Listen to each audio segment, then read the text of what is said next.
सभी विद्यार्थियों को मेरा प्यार भरा नमस्कार। तो देखिए बालकों, आज हम जिस पाठ का अध्ययन करेंगे वह एक नया पाठ प्रारंभ करने जा रहे हैं और बड़ा ही रोचक पाठ है। पढ़ने में भी आनंद आएगा और शिक्षा भी हमको प्राप्त होगी। तो वह पाठ है कक्षा 11वीं की हिंदी अनिवार्य की जो पुस्तक चलती है आरोह। उस आरोह पुस्तक के अंतर्गत पाठ मियां नसरुद्दीन और जिस पाठ की लेखिका है कृष्णा सोबती।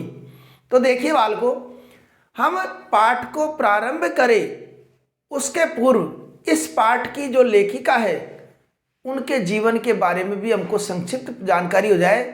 इसके लिए मैं उनका संक्षिप्त परिचय आपके समक्ष रख रहा हूँ। तो कृष्णा सोबती हिंदी साहित्य में अपना महत्वपूर्ण स्थान तो रखती ही है और ऐसे महानतम लेखिका का जन्म सन 1925 ईस्वी में हुआ। गुजरात, जो कि उधर अब पंजाब क्षेत्र में आने लग गया है, तो गुजरात का कुछ भाग पहले संपूर्ण भारत में था, तो अब पंजाब में वो आता वर्तमान में।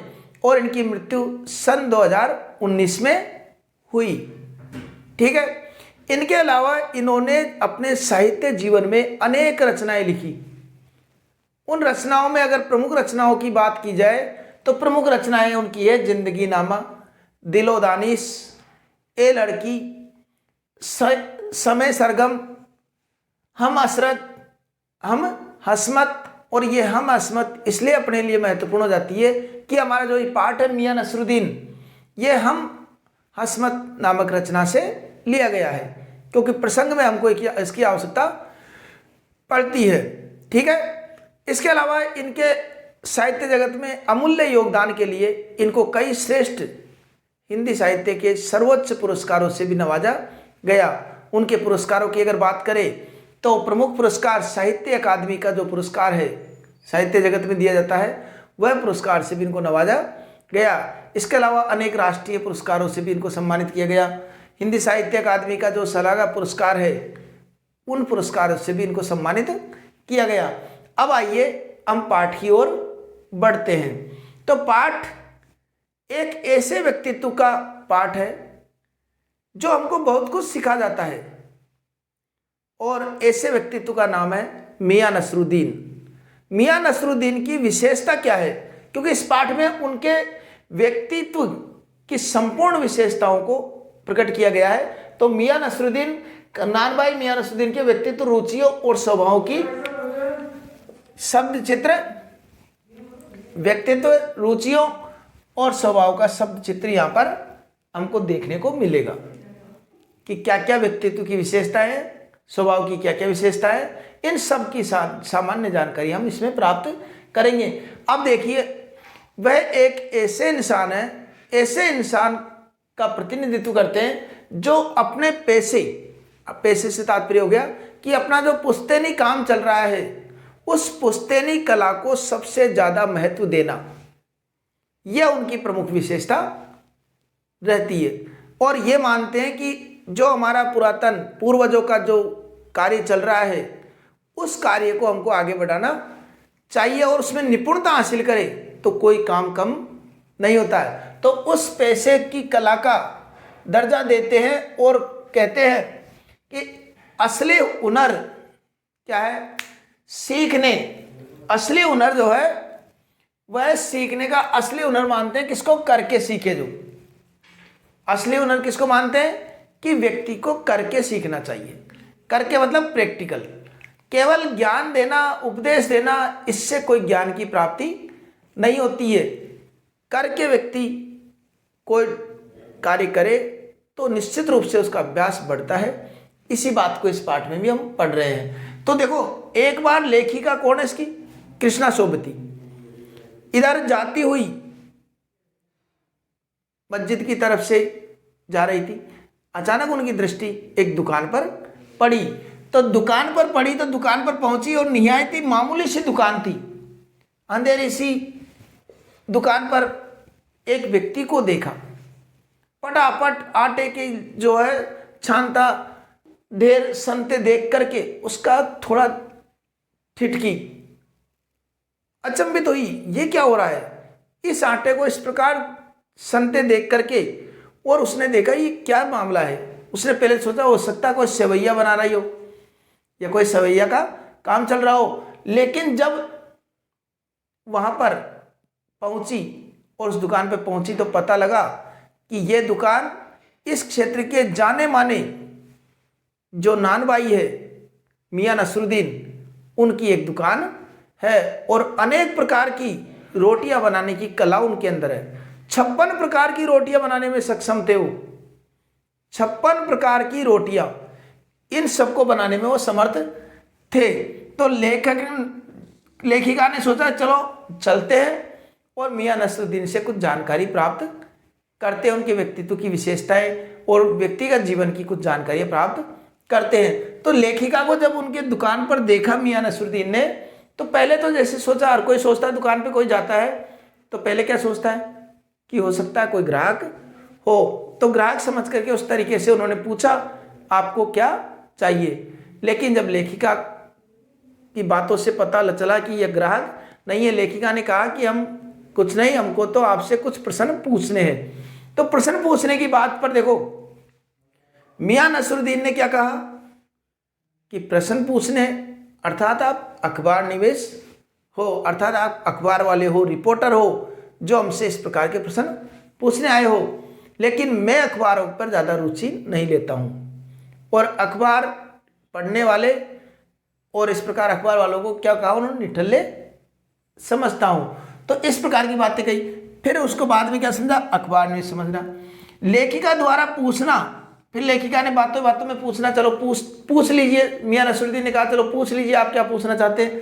तो उन्होंने कहा कि आपने ये जो शिक्षा, इतनी गजब कला आपने सीखी कहाँ से, इस प्रकार की रोटियां बनाना और 56 प्रकार की रोटियां आप बना देते हो और अद्भुत ये हुनर है आपके पास, ये कला आखिर आपने सीखी कहाँ से, सीखी कहाँ से? क्या आईना साज से सीखी है या फिर मीना साज से या नगीना साज से?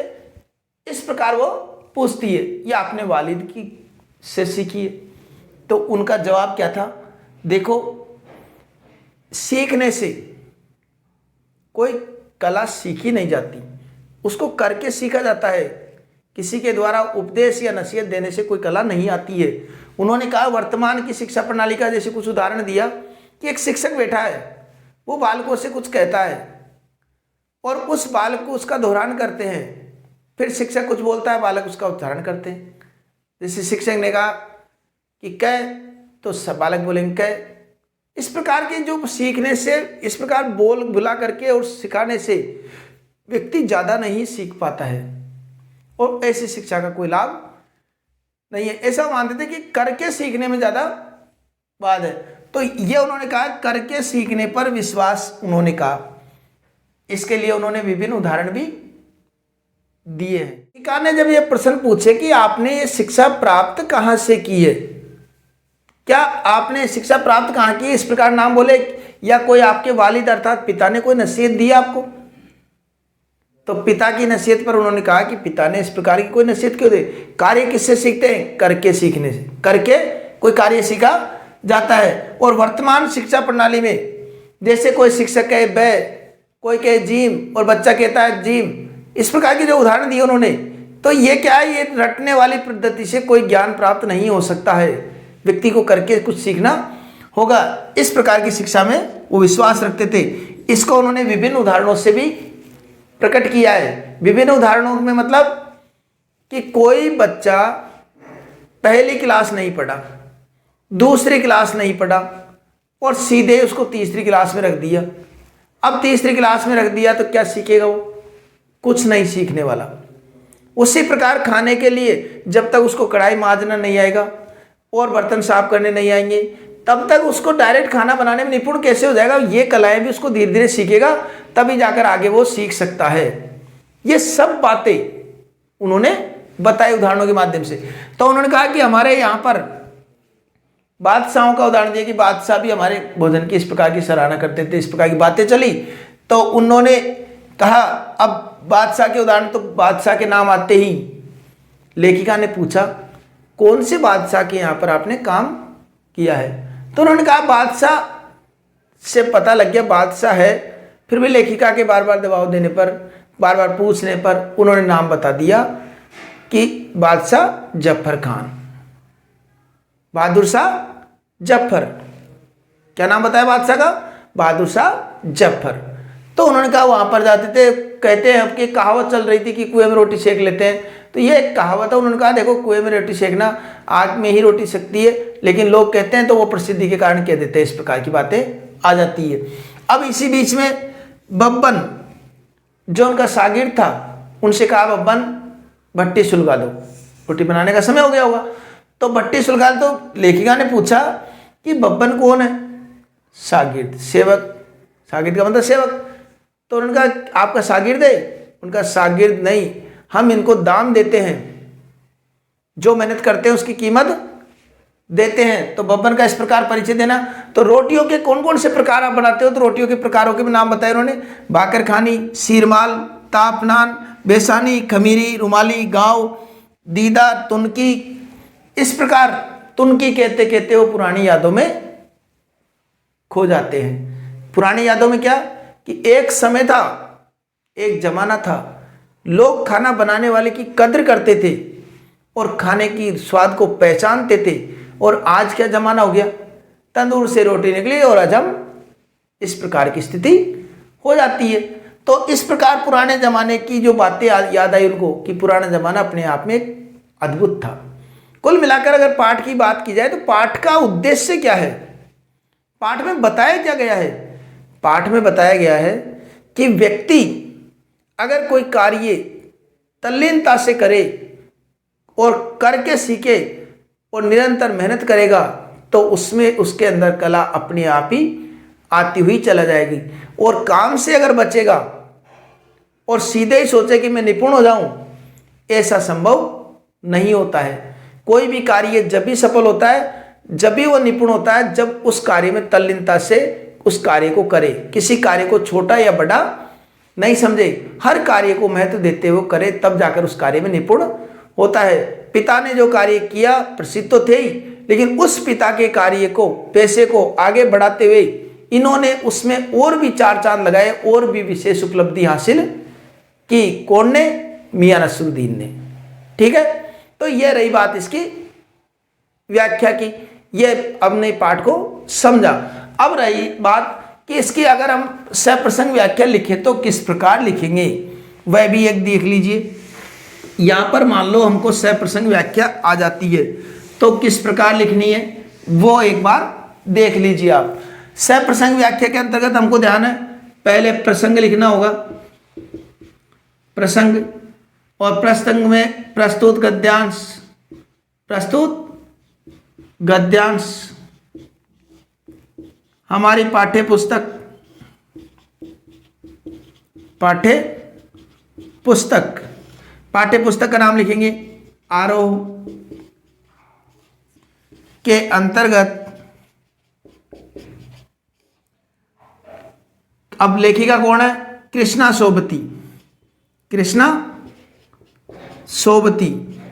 इसको भी एक उद्धरण चिन्ह में बंद कर देंगे। द्वारा रचित, अब द्वारा रचित में कौन सी रचना है जिससे ली गई है? हम हसमत नामक रचना के मियां नसीरुद्दीन दीन शीर्षक से अवतरित है, शीर्षक से अवतरित है। ठीक है, यहां तक हमने लिख दिया, अवतरित है। इसमें लेखिका ने, इसमें लेखिका ने क्या बताया? मियां नसरुद्दीन,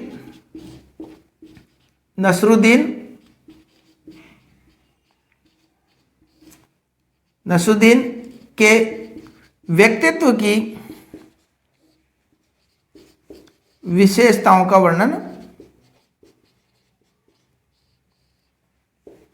वर्णन किया है।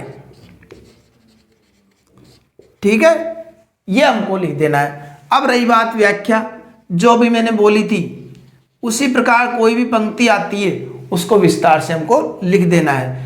इसके बाद में विशेष जो लिखना है हमको, वह भी एक महत्वपूर्ण बिंदु होता है। भाषा सरल सुबोध व बोधगम्य है। भाषा सरल सुबोध व बोधगम्य है, ये एक विशेष हो गया। दूसरा विशेष उर्दू शब्दावली, उर्दू शब्दावली का प्रयोग, ठीक है। और एक विशेष लिख देंगे इसमें मियां नसरुद्दीन के व्यक्तित्व की विशेषताओं का बहुत सुंदर शब्द चित्र प्रस्तुत किया गया है, ठीक है।